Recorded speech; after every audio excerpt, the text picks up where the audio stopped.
Folks, this is the iSDT Smart Charger. This is the 500 watt version. There's also a 150 watt version. This one tops out 500 watts and 20 amps.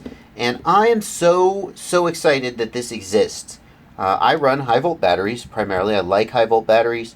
And the problem is, it's really hard to find a good charger for high volt batteries. So my go-to for the longest time has been this AccuCell 6, which 80 watts, 10 amps if you're charging at 2S or whatever. 80 watts, it does about 4 amps at 4S, and it takes a good long time to get a high volt battery up to 4.35, never mind a bunch of batteries on a parallel charge board. And I've also got this reactor quad core, which is a beast of a charger. 4 times 300 watts, 20 amps. Only 3 times because I fried this one. Haha, that's a story for another day. But it doesn't do high volt. And you can see I've actually modded. You can turn it up on the LiPo program to go to 4.3 volts, but not 4.35. So my current protocol is that I charge up all my high volts to 4.3 on the quad core, and then I move them over to the AccuCell and finish charging it at 4.35 at a measly 4 amps. And what a pain in the butt that is. So when I found out that this does high volt, that this exists and it does high volt, I was so excited. Now before I started looking at this, I was looking at, I think, the Turnigy Mega 1433 watt charger, which is a massive 1400 watts, a massive charger that does high volts. And I was just going to stick everything on a parallel charge board and just crank it out. And that certainly is a way to go. But that charger is something like $160 if my memory is correct. The price may fluctuate depending on what Hobby King is doing at any given time. And $160, yeah, that's kind of a lot. And it doesn't give you a lot of flexibility. See, the nice thing about the quad core is with 4 different 300 watt channels, you have options. 300 watts is more than enough to charge 6 1300 LiPos on a parallel charge board at 2C, no big deal. So having a 1400 watt charger is kind of overkill. Yes, you could charge, I don't know, I'm not doing the math, but like 20 1300 milliamp LiPos at 3C, big deal. When are you ever going to want to do that? Because when you parallel charge, as you may know, I've got a video about parallel charging I'll link you to in the upper right. All the batteries have to be at the same voltage or close to the same voltage when they go on the parallel charge board. So if you have a couple of batteries and they're at 3.8 volts per cell and a couple of batteries and they're at like 3.9 volts per cell, you're not going to put those on the parallel charge board. And if you got to take those batteries all the way down to storage voltage just so you can then put them on the parallel charge board and charge them back up again, that's kind of defeating the purpose. So what I've been really looking for a long time is a smallish charger in the 300 to 500 watt range at a more reasonable price than the Mega 1433, and I found it. This is it. So this, first of all, this is a smallish charger. Look at here. I'm going to unplug it here. Hang on. There we go. Look at that. Look how small that is. And the 150 watt version is practically the size of a deck of cards. Not quite the size of a deck of cards. But the 150 watt version is really just a little handheld thing. And I think the purpose of that one is that you could just toss it in your flight bag, take it to the field with you, run it off a car battery. Or, look, it's got an XT60 right here. You could plug a 6S right in here. Just stick it right in there and run it, charge off of that, whatever you like. So it's very small for the wattage, especially. And at a price of around $80, more or less. It's in sort of a sweet spot in terms of price versus size. It is not the most economical. If you do the math on dollars per watt or dollars per amps, you're going to find that something like the Turnigy Mega 1433 delivers you more dollars per watts or dollars per amps. But the thing is, how much of those watts are you actually going to use? How often do you actually charge at 1400 watts? I've never charged. With all the batteries that I have, I've never charged at over 500 watts. And I know that because I have a readout here on my power supply that shows me at any given time how many watts I'm drawing. So what I'm getting at here is that I'm thinking not just about the maximum watts per dollar, but about how many usable these watts are. And that's where this quad core comes in, which is super usable, but it doesn't do high volt. And that's where this guy comes in. So it's a very nice LCD screen. You've got a jog dial here that changes the functions, right? And a push button on the jog dial. So it's very simple to adjust, and it's a lot nicer than those 4-button chargers, you know, that you're going beep, beep, beep, beep, beep, beep, beep, trying to push and scroll everywhere you need to go. So here nothing is plugged in, and I'm going to go ahead and plug this battery in first, and you'll see that when I plug in the main discharge lead, the battery voltage reads, it's showing 15.5 volts here, and when I plug in the balance lead, the balance lead readout changes. And so you can immediately see not only the total pack voltage, but the individual cell voltage. And this is a real lifesaver if you are balance charging, because it's always nice to be able to cross-check, right? Whenever I'm putting batteries on the balance board, I'm always keeping in mind what the voltage is that I'm targeting. When I check the next battery, I look at it and I say 15.5 and 3.88. And then I try to remember what the board is at, but I don't always remember. It's always nice to double check. So here we've got 3.88 and 15.5, and here we've got 3.86, so we're good to go. We're within 0.1 volts per cell, and we're good to plug this battery in. And as I plug it in, I can see in real time how the voltages change, the net voltage changes as I plug it into the balance board. It hasn't changed very much, and that's, of course, that would be the goal, is that it doesn't change very much, because the batteries we're plugging in, we want them to be very similar. Now I know you folks out there who have something like an iCharger are saying, I've had that for years.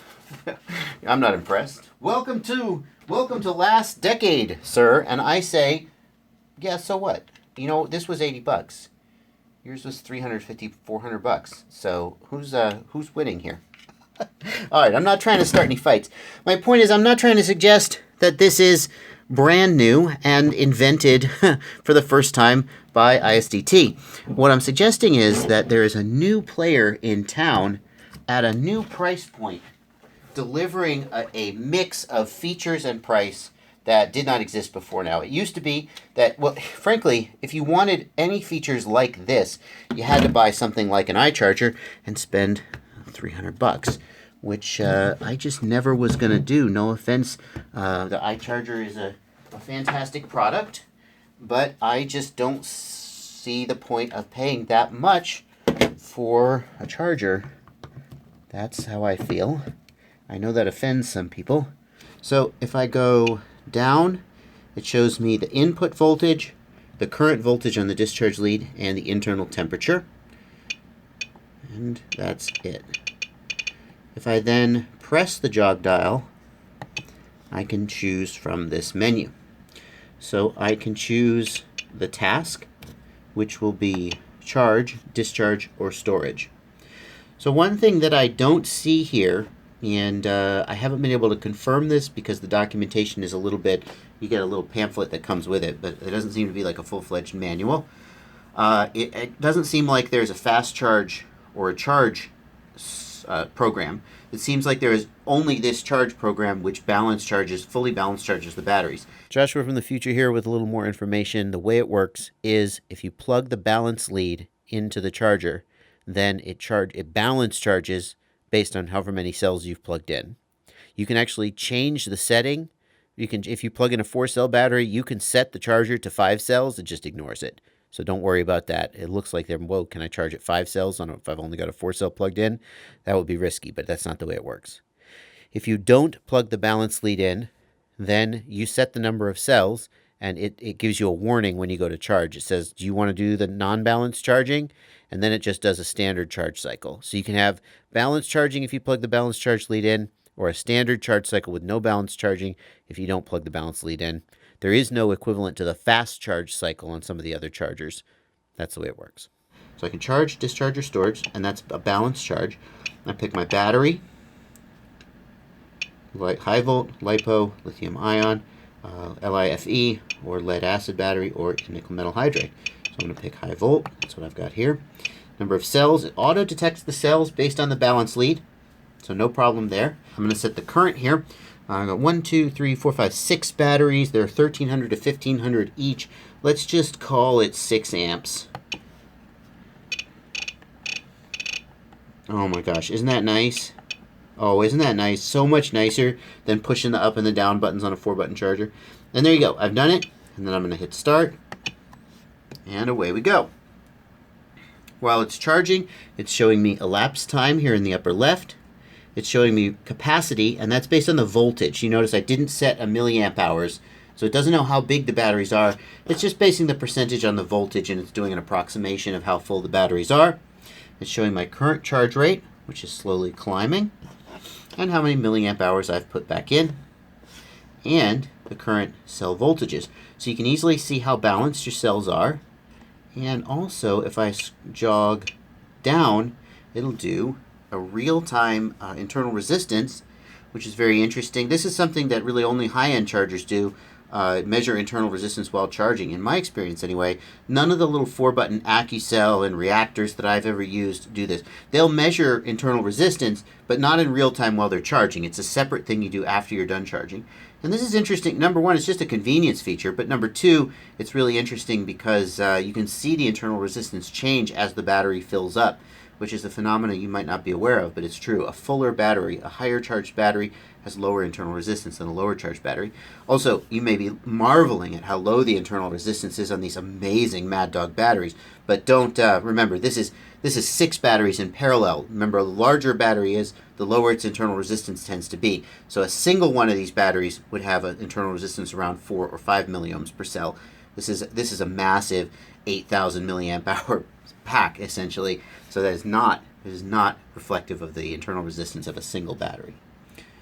And one more thing, if I jog down again, I can see the input voltage and wattage, and the output voltage and wattage, and the internal temperature. So I think this charger is well worth a look. Now, this is literally the first charge cycle I've done on it. If it goes up in smoke tomorrow, I'm not going to put this review up on the internet until I've had this for a week or so, and I'm sure that it's not just going to blow up on me. Fingers crossed. But I really hope that this is a solid charger because the form factor is so great, and the feature set and the price hit this wonderful balance that I've been looking for a long time. So it's not perfect, but I think it hits a really sweet spot in terms of price and performance, and I think it's worth your attention.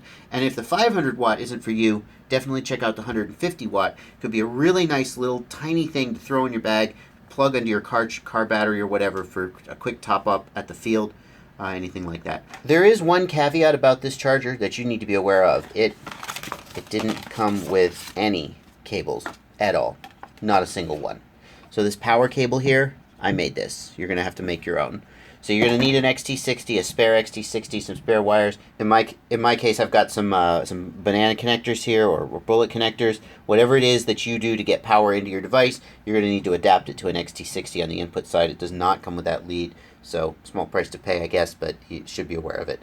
There are some distributors I've heard talk that the distributor is going to work on providing the cables with the thing. So, but if you buy it from Banggood, like I did, you're just going to get the charger and literally nothing else. So be forewarned.